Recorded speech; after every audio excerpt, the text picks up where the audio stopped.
let's deal with racial disparities. Let's recognize that African Americans, Latinos in our country are 3 times as likely to contract COVID and twice as likely to die from it. Let us deal with the racial wealth gap, where we know that black families own 1/10 of the wealth of other families. Let's deal with the racial disparities in our healthcare system, understanding black women are 3 to 4 times likely to die in connection with childbirth than other women. That's how Joe Biden thinks. Joe Biden says we're going to reform these systems, including the criminal justice system, and in so doing, we will decriminalize marijuana and expunge the records of people who have been convicted for marijuana offenses.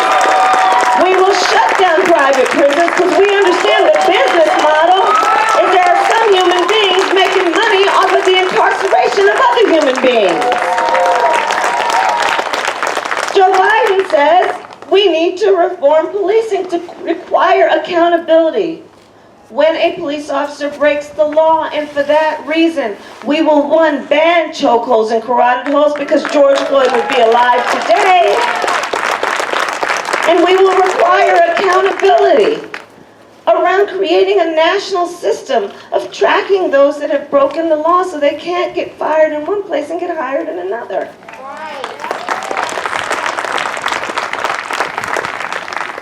On the other hand, you have Donald Trump, who, remember, at the last debate, the one before this most recent one, refused to condemn a white supremacist group. And then doubled down and said, stand back and stand by.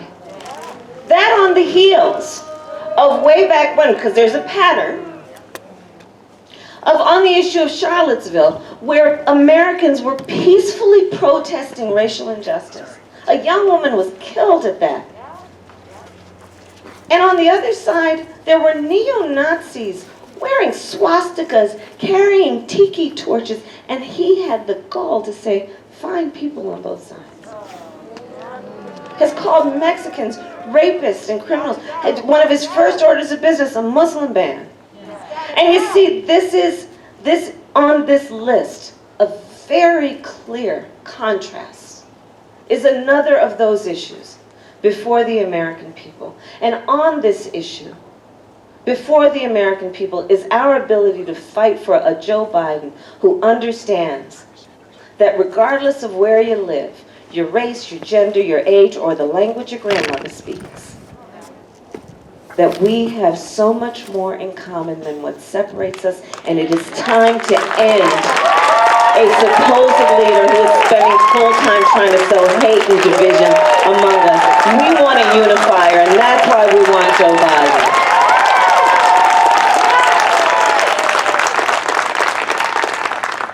And on the list of crises, I don't have to tell Reno, the climate crisis. You guys know what you're living in. We're seeing wildfires throughout the West Coast. I have visited many of them. I have visited with the families who have had to be evacuated. I have visited with firefighters who are fighting fires while their own homes are burning. We see on the Gulf Coast states storms that are battering whole communities. In the Midwest, floods that have caused farmers to lose a whole season of crops. And Joe Biden says, look, we got to pay attention to science here and do it with a sense of urgency and put timelines in place because the clock is ticking on this. And Joe says, look, I also see the opportunity in the moment to save our planet, which is it also will allow us, if we're serious about it, to invest in infrastructure, invest in renewable energies, invest in the research and development that will allow us to save our planet, to save water, to save clean air and clean water. Joe sees that this is about building up the economy and jobs as much as anything. On the other hand, you have Donald Trump, who... Okay, so he gets asked by some journalist about the wildfires. And the journalist asked him something like, so the scientists are telling us these extreme weather conditions are, causing this to happen. What do you have to say about that? The President of the United States of America, who is also the Commander-in-Chief of the United States of America, responds to that question by saying, "Science doesn't know." Mr. President, science knows. Science knows. And we know. And we know it is time that we deal with these issues and stop playing into the special interests that you've been courting since you came in office. So these are some of the issues that are before us right now. And there are clear choices. There are clear choices. And we have within our power the ability to determine the future course of our country. We have it within our power. And this brings me to the point in Nevada and why I will keep coming back, and Joe has, you guys know it's why you're here. Nevada's going to help determine the outcome of this election. Yep. You are. You are. You are.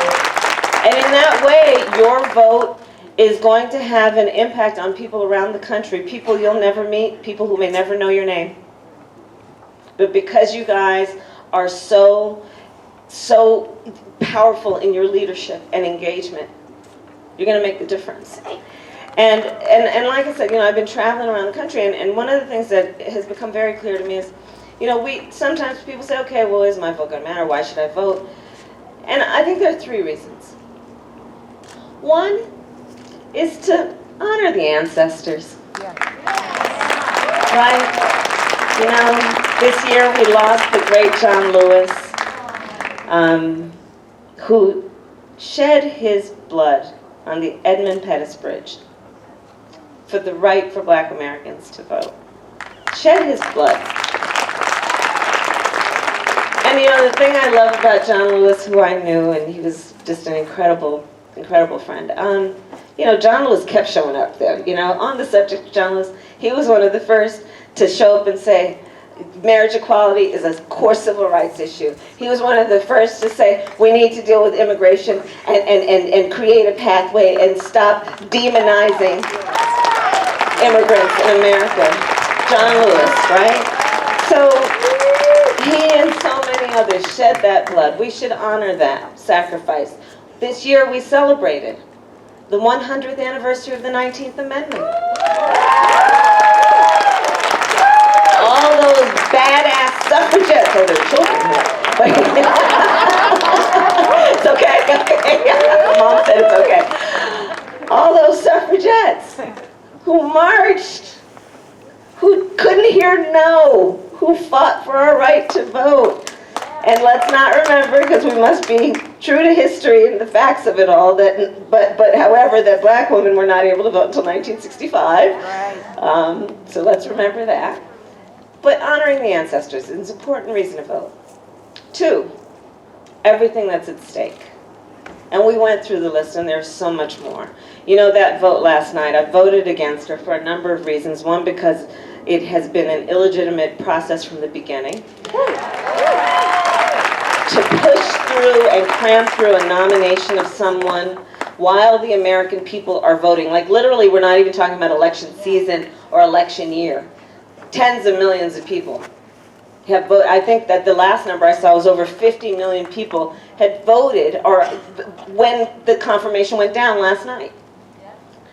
Right? And the majority, by the way, of the American people are saying, let us choose who will be the next president of the United States, and let that person choose who will fill a lifetime seat on the highest court in our land that was previously occupied by the great Ruth Bader Ginsburg.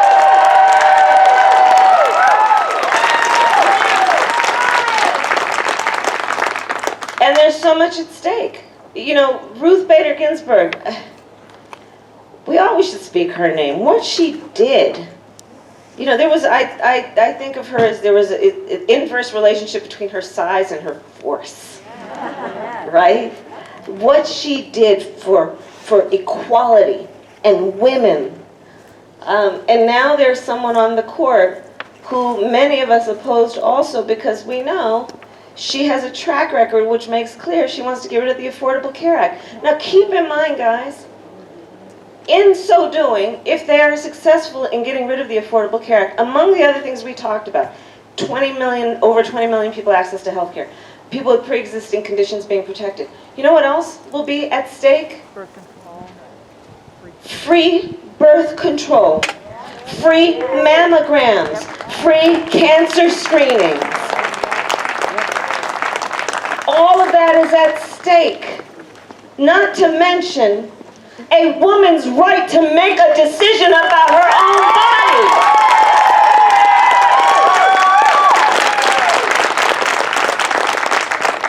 There's so much at stake. So we honor the ancestors. We know it is at stake. And here would be the third reason I think it's important for us to remember the importance of voting. And it has to do with this. Back in 2013, the United States Supreme Court gutted the Voting Rights Act in a case called Shelby v. Holder. And they basically took the teeth out of it. And so what ended up happening is almost immediately thereafter, about 24 states started putting in place laws that were designed to suppress the vote of African Americans, people of color, students, indigenous folks. And so much so that in North Carolina, when the Court of Appeal reviewed what they did, said that that legislature had designed the law with, quote, surgical precision to make it difficult for black voters in North Carolina to vote. So my point here is this. I think it's important to ask a question, which is, why are so many powerful people trying to make it difficult for us to vote? Why are they trying to confuse us about voting? Why are they trying to suggest that we can't trust the system? Why are they messing with the post office? My God, they're messing with the post office. The post office. And one must ask, why are they going through such an effort? And here's what I believe the answer is. They know our power. They know our power. They know when we vote, things change. They know when we vote, we win.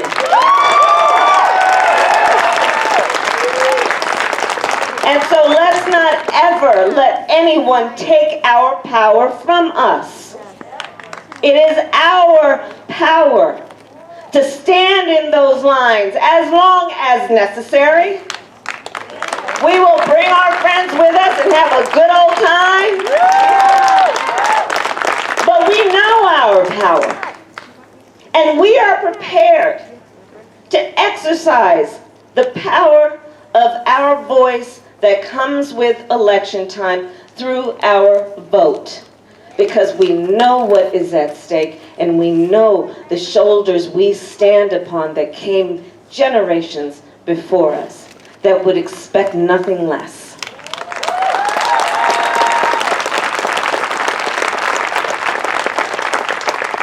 And so my last point is this. Years from now, because this moment will have passed, and years from now, our children, our grandchildren, and others, they will look at us.